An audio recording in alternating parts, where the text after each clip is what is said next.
Hello everyone and welcome to a new video. It's been a while. Well, actually for you guys probably not, but for me it's been a while since I recorded my last video.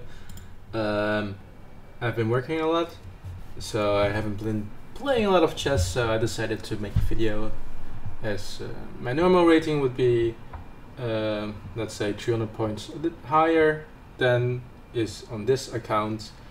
So let's start off easy.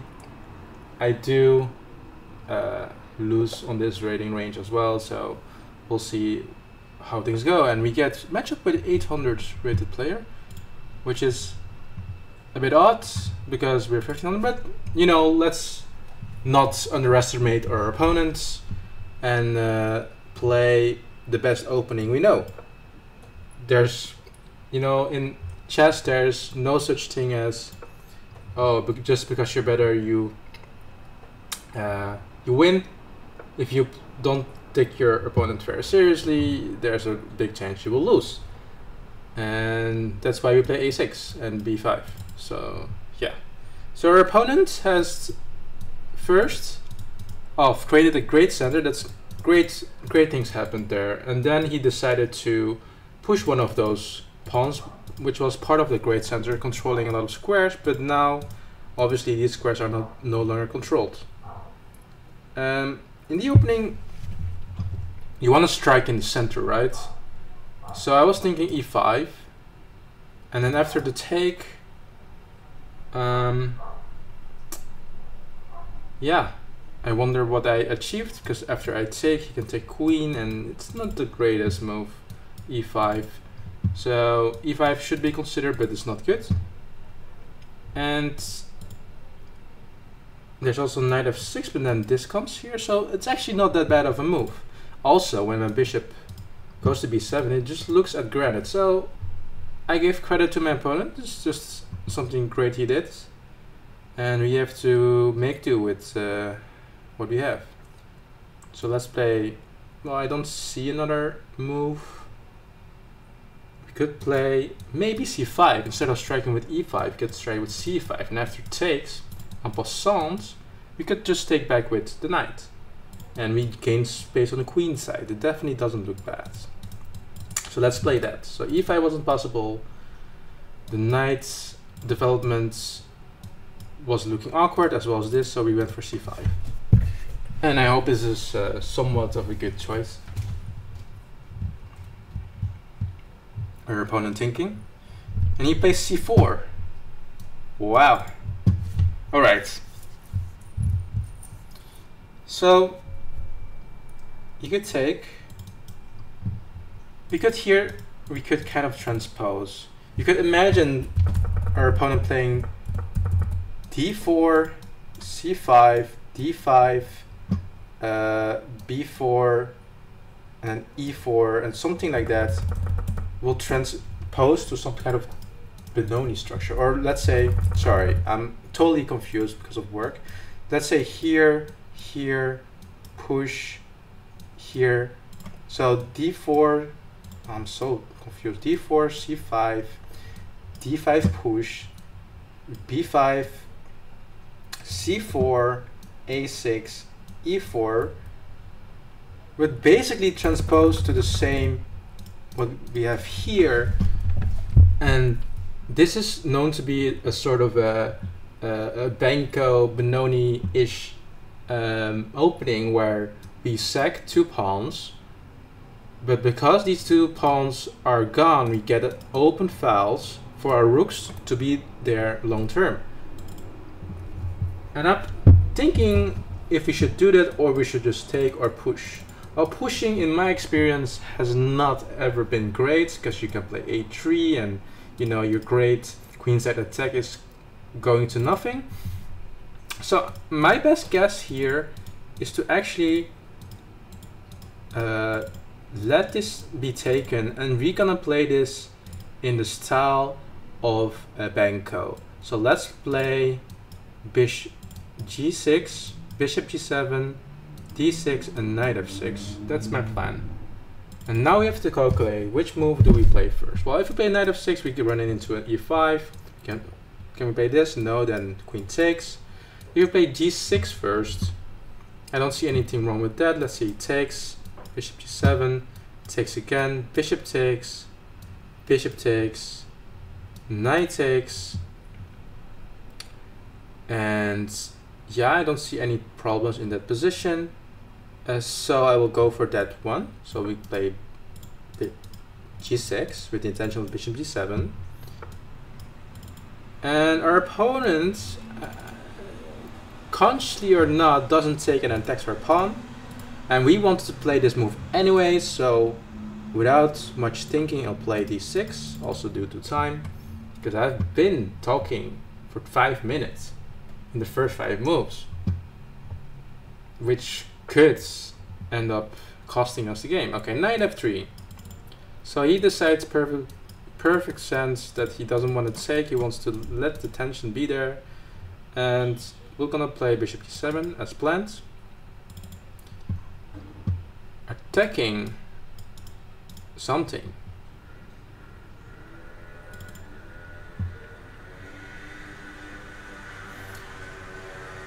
And let's not forget that we still should play like decently. Even though I've kind of trolling with a6 b5, it's definitely not a very bad opening with good play. So here we got queen c2, defending the pawn. It's a good move, I think. It's not eyeing anything dangerous here, and I want to go knight f6, and but we have to calculate this move. And after takes, you have knight takes, and no one really likes this knight here. So I'm thinking about the preventatory queen c7, so in case he plays e5, he can take without really worrying about anything. There's also this move, knight h6, but that has no intention whatsoever, because it's never gonna go to f5, right? Yeah. So knight f6, e5 we could also play knight here, attacking this, but also attacking the bishop, trying to gain the bishop pair for the long term. And I don't dislike that. Let's say here, takes. We do get a backwards pawn, but I don't think that's the worst thing that could happen. This might be very well be an inaccuracy, actually. I'm not sure, and because I'm not sure, I will play queen c7, and then I will play knight f6. So I'm not sure. I will try the safe route, because we're in an opening. We should develop our pieces. Yes, okay, the queen should not be developed too early, but you know, in this case, there is an idea behind it to overprotect and to control this e5 square.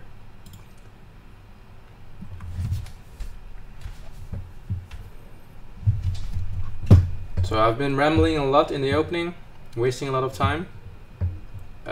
We have to wait and see if this will pay any fruition, and notice that I just keep this hanging because this is very much in the spirit of the position, not because I know it's good. I don't know if it's good. I just let it stay there, you know, just maybe bluffing my way into the win. Who knows? Because there's also a lot of psychology in chess. Okay, knight c3, and immediately b4 is on my mind, and now after b4 he cannot play the immediate a3, which makes it more attractive. So after this, let's say knight a4.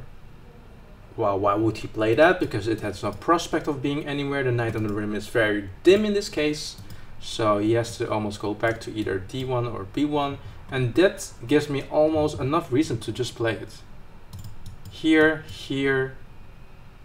bishop out, a3, a5 if takes, and rook takes, bishop takes, something in that manner. But I'm not gonna waste too much time here. Well, I still did, 50 seconds, but this just seems like a good move. Okay, I imagined he was going there, but actually gone here, and now he's gonna go here or here. The arrows are not so good. And now I'm kind of surprised. Yeah, and a3 is coming as well. So I'm not so happy with the current position. I'm gonna play knight f6, as previously noted. I don't know if it's a good move. It's kind of a panicky move because I'm on 3 minutes. But I do have a nice pawn chain. He can't break it. Yeah, I probably should have played bishop b7, because if he wants to break it, I maintain it and takes, and then if rook takes, bishop takes. But a3 now is very unpleasant. We might already be significantly worse, but not a lot. I think it's still holding, but we're definitely not better. I think the problem with his position though is that he cannot castle yet. Well, he can castle long, but it doesn't look great as this pawn is already coming, and this bishop is kind of trapped. He has to play g3 and bishop g2 to really untangle here, but at the same time he wants to play knight g6 and bishop d3. It's up to our opponent to really figure out what the best placement of pieces are, and he goes for a3. It's a very good move. It's a very reasonable move. I can only applaud my opponent here. a3 is probably the best move here. So after takes, rook takes, we have an open b line, but there's no concrete way on how to use that. Could also play a5, and if takes, we take here, but now he has ideas of c4. So I think we have to choose which poison we want. I think the threat of c4 is too big. Taking would activate the rook, but that seems to be about it. And if I leave it and castle, takes, just doesn't seem to be great. So I will take first. I will finish my development, or I could play the immediate queen here, but then e5 is coming, so I will castle first. And I will say, bro, yes, you have a great pawn structure, and mine is slightly ruined, but you have some trouble castling at the moment. So I'm expecting knight g6. Maybe I will play bishop g4, just simply developing, threatening to take and ruin his pawn structure somewhat. And yeah, that's the plan. We could also go for yeah, I think this is the best piece placement I can come up with, but he decides to continue undeveloping, which makes me kind of, you know, happy, because he's not putting the queen on a better square. He's actually putting the queen on a worse square, and the queen was doing a great job defending the pawn in this scenario, and now it's not. So yeah, we do have to be careful of what the idea here is. Maybe that he wants to exchange queens because my pawn structure is a bit weak, but let's take the pawn. And here I'm not really worried about my queenside pieces being undeveloped, because this gonna be quick, and this one didn't have any future in the next few moves anyways. And my king is castled and safe, whilst his is not. So queen c1, aiming to probably just go away from the attack and trying to flag us. So let's just continue with the plan, because I don't see any threats. And we play bishop g4, attacking the knights. The knights could untangle here by going back, but there we could simply take, we could also do other things, I don't know. And maybe we should have gone queen b3, b6 here, just putting more pressure on the pawn. I think that would have been a more practical approach.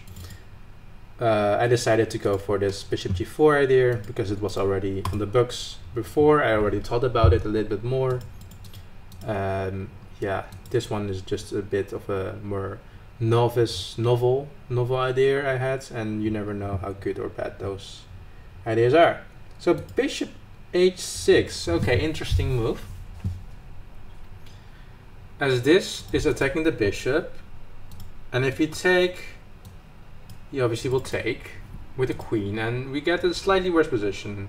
So what I will do is just simply take here, but now the rook is actually defending this, and it's not actually ruining any pawn structures. So in this case, I don't really know what to do.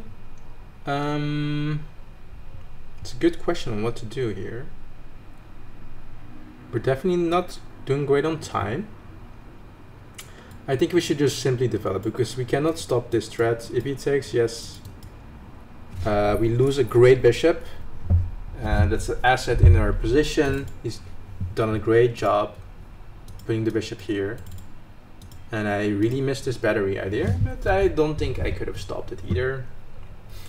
I could have maybe stopped it with bishop, queen b6 earlier in this position instead of bishop g4. Could have played this, put pressure here so he doesn't have time to do this. But okay. Okay, great. He attacks two pieces. I will just take here. And we're a bit low on time here, so we'll play a bit faster. And now he cannot take here, as this would be hanging. If he takes with the rook, we do have some checks coming. And yeah, if he goes here, there might be some checkmate here. King here. Yeah, and then this. This is probably his only move. If he moves back, we'll just win the queen. So after king d1, queen a1 check, king c2 only move. Okay, I missed this one.